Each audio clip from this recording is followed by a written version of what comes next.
Okay, so on the way kami ni Jinjin sa TikTok office, ByteDance office dito sa Singapore para i-present natin yung Okay Po Community Content Championship concept natin sa regional head ng community, ano ba, para community creative content creation nila dito based in Singapore. So Singapore is basically the regional headquarters for all the initiatives nila, marketing initiatives for the APAC tsaka siguro Southeast Asia region. Ngayon, hinahanap ko yung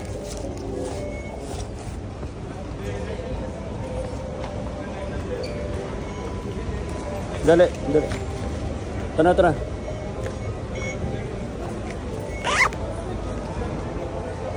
On the way na kami ni Jean papunta doon sa TikTok office. Nandito pala kami sa Singapore and on the way sa ByteDance office. I-present natin yung Okay Po Community Content Championship concept natin. It's a team-based content creation strategy na ginagawa natin for a community to constantly create contents for a specific idea, brand, or isang awareness program. At maliliit na kami. Kaya kami tumatakbo na.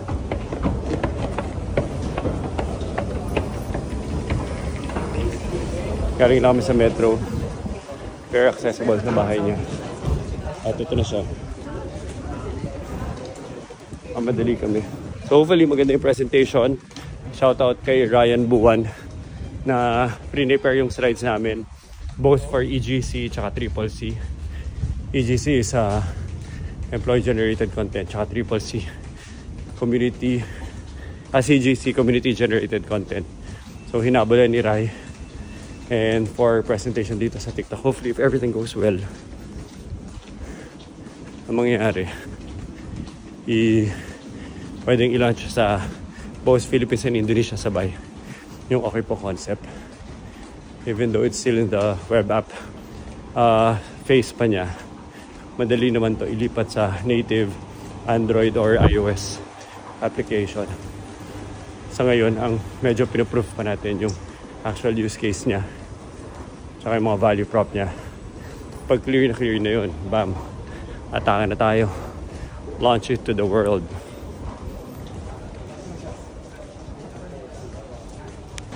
Okay, lakad ka lang, dito ako. One raffle. So before, si Jinjin used to work for ByteDance TikTok, and mag-move back na siya sa Philippines at bago siya umuwi, we'll do a one last pitch for the ByteDance here in Singapore kasi sayang naman yung personal connection niya. Tsaka kabisado rin yung pain points ng mismong TikTok platform. So we'll just make the most of that opportunity. Grabe, late na kami kaya tumatakbo kami tsaka nagmamadali. Ayun o. May robot vacuum pa dito.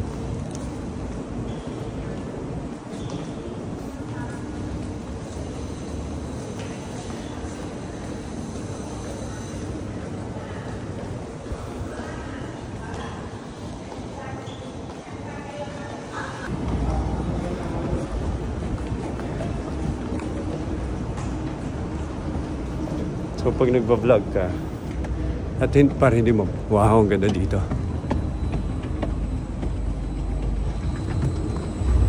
Jin, wala pa rin ako QR.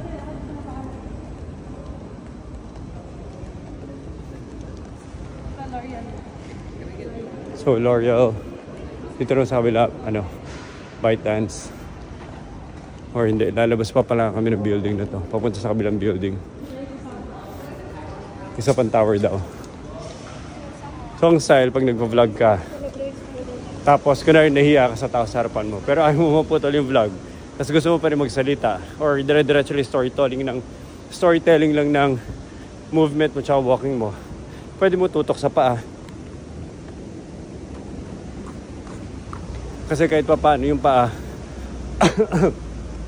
also adds more part of that story na yung mismong pa mo naglalakad lang, nafe-feel din ng audience ng nanonood na parang part siya nung, tsaka it builds character. dun sa buong storytelling ng vlog mo. Kasi pa, di ba, parang may symbolical meaning din siya sa journey, sa adventure, tsaka sa storytelling. Sasing natin yung ano. So ito na yung entrance ng office ng ByteDance. Ganda na lobby. Ano si Jinjin, kumukuha na nung pass namin.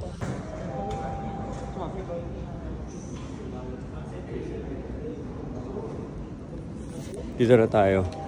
Kumukuha na ng pass si Jin dito sa ByteDance HQ sa Singapore. Or in fact, ang pinaka-HQ nga nila nandito talaga sa Singapore. Ito na, nakuha ko ni Visitor's Pass. Alright, let's go. Ano to? Okay na? Exciting. May tour ba or diretso ano lang tayo? Meeting lang? Ha? Hindi pa! Sila Jonathan Pere lang yun. Wala ka ba nun? Wala. First time mo to? First time. I can't believe it. Oh well. Exciting. Ilang floors ang ByteDance dito? I'm not really sure, but... Marami. Marami. And... Okay, visitor tayo. Hey, Weng! Dito tayo sa ticket. Yeah, long time no see. This is my brother, Ian. Yeah. During lunchtime must be like... Especially they got like a basically office, right? But they kind of put in a few other things here. This part here is like converted. This is new, no? They converted into a room. So nasa pantry ako, sa mess hall nila. Ito na. So ito na yung TikTok. So nandito ako sa ByteDance Singapore.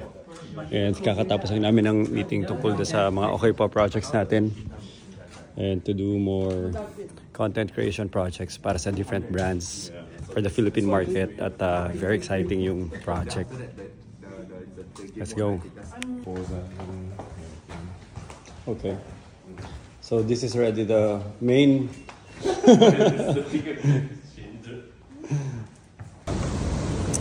Okay, very successful. Okay po. Sa buong okay po team, feeling ko this would be the starting point. Malaking bagay, obviously, si Ma'am Jean. Siya yung ating superstar dun sa buong presentation. Kasi obviously, talagang kailangan mo i-navigate. Unang-una, Jean, habang pinapakinggan ko, it's more or less ang naririnig ko doon, yung mga... Wait.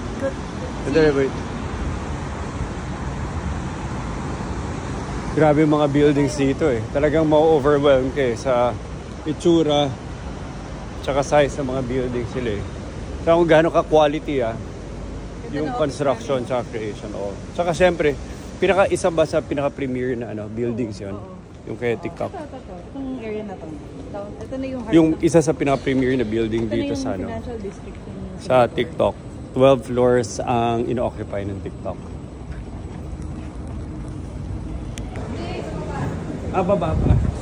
Kasi nga,